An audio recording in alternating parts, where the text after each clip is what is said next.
We're baking a tire here because we're all very hungry. Tell me about the bake.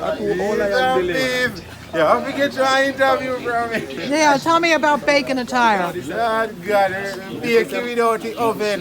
Exactly. Yeah. No oven and no pot.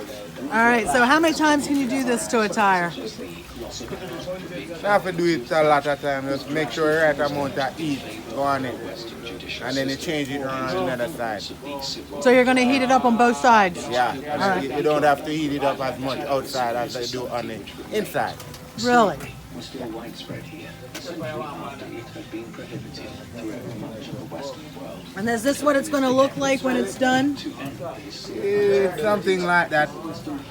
Probably this is not one of my work, but almost it. So it's going to look better than that. I don't know what it is. You can't blast up. It's going to look smooth like this one because you're a pro. No, I just I try if it do make me trade right now. But we appreciate you being here for sure. Yeah, I really appreciate your interview. Keep doing your thing. Peace, man. Much of this was owing to numerous trips abroad and state. I think it's great.